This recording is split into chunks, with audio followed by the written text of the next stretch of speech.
The Sherman Beach Armoured Recovery Vehicle, or BARV, was a specialised variant of the Sherman, developed by the British during World War II, designed to address the challenges posed by amphibious operations.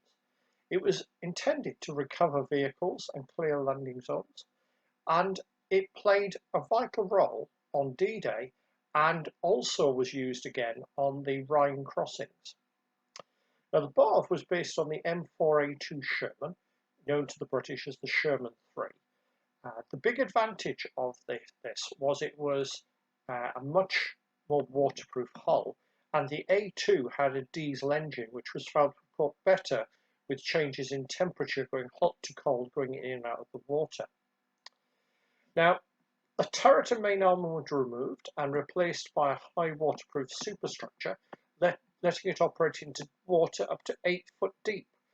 And it had a towing capacity capable of rescuing trucks, tanks, and even landing craft that were stranded in surf or soft sand.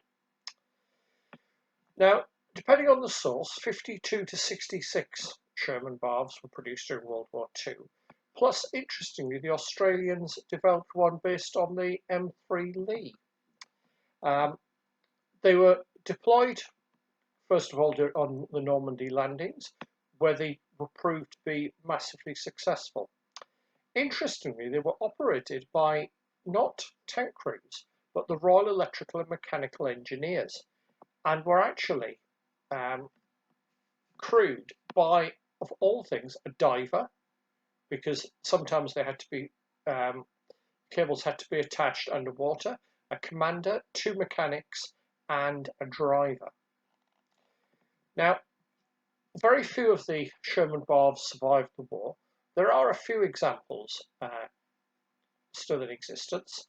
This example is at the D-Day Museum in Portsmouth and is probably one of the best preserved. There is another at the Remy Museum, and there is a rather, shall we say, sad example which has taken a lot of damage at the Tank Museum in Bovington. Plus there is one in private hands. Now, it was a very successful design in many ways. It kept operating into the 1960s when it was replaced by the Centurion BARV, which was in turn replaced by the Hippo, which is still currently in service, based around the Leopard 1 tank.